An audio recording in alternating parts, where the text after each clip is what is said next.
So Cole, another really good race tonight. You've been very, very consistent, after Paris. That must be encouraging for you. Yeah, absolutely. Quite literally overnight, I became the Olympic champion. And so I think these 3 races were a test that I haven't had in this sport before. And so I'm really happy with how I've managed that. Because outside of the mental and physical fatigue of the Olympics and that high and everything that comes with that, there's external pressures that, I do the best job at limiting those, and, I'm pretty good at it right now, but it's still pretty much impossible to ignore. And even if you don't see anything, I know that there's expectation on me, and I have a lot of expectation on myself, and so it would have been easy to say I just had the season of my life, the best race I could ever ask for at the Olympics, and call it a season. But I made the decision to stick with it and optimize this moment in my life, because I know how valuable this is. And I'm only going to be in this window once in my life. Of course, hopefully I get the chance to defend this in 4 years, but it's such a unique time in my life. I almost wanted to keep it alive, keep the season alive, even though it was really hard. You mentioned talking about the pressure that come with a title. I think in Rome you said that it was like a strange feeling for you to hear yourself announced as the Olympic champion.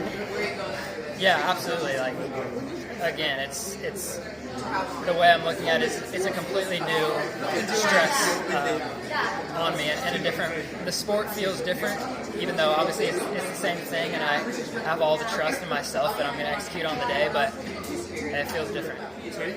From a Spanish perspective, we all miss my friend Mario Garcia Romo. Do you think he's coming back again next season in a very, very good place?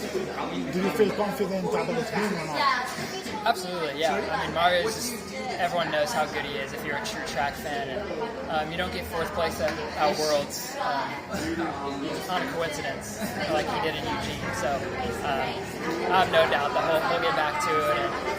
And this sport is so hard, and you see everyone has different seasons, and everyone goes through ebbs and flows, and you just try your best as an athlete to manage those. And you compare it to my 2022 season where, say, he got 4th place at Worlds, and I didn't make the U.S. team because of injury and in a rough season. So just 2 years difference, I'm the Olympic champion. So the sky's the limit as long as you just believe in the process and trust in what you do. What is your next dream? Because now you have achieved the most in athletics in sports.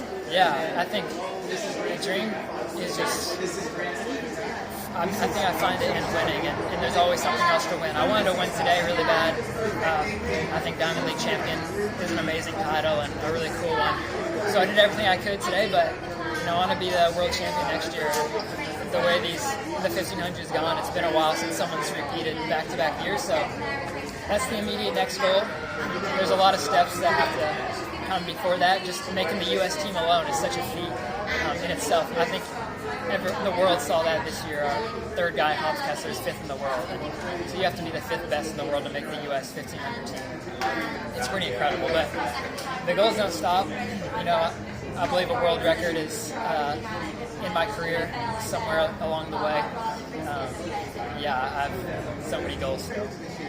How do you feel today with Hicham Guerrero here in situ, witnessing the competition regarding you? How do you feel about Hicham? I didn't know he was here. That's pretty amazing. I was just watching the meet record with him and Lagat, and he ran 3:26.1, and I just watched that race because I've never been to the stadium, and I wanted to kind of be aware of what was possible and what's happened in this stadium. And yeah, it goes without saying, but just the legend of the sport.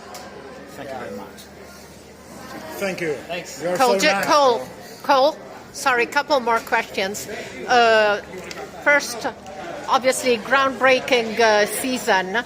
Now, obviously, apart from your Olympic title, what was your favorite moment of 2024? Besides the title? Yeah. I would say the U.S. Championships. Being invited to all these Diamond League races is amazing, and I'm in a different position that I've been in previous seasons. But like I was just saying, the U.S. Championship is such an incredible meet in itself, and so anytime I can win there, it's truly special. And you have this great combination of being really humble and at the same time really ambitious. Yeah, I like the way you put that. I try to balance the two. I think there's some runners that externalize their kind of confidence, and I like to internalize mine. And in my head and my training, I'm pretty arrogant inside my head and pretty cocky. So I do my best to kind of channel that inside and respect everyone while I'm doing that. Yeah, because arrogant is the last thing I would think about you. Yeah, well, thank you. Okay, cool. And having some rest now, I guess. Absolutely. All right, enjoy it, and see you next year.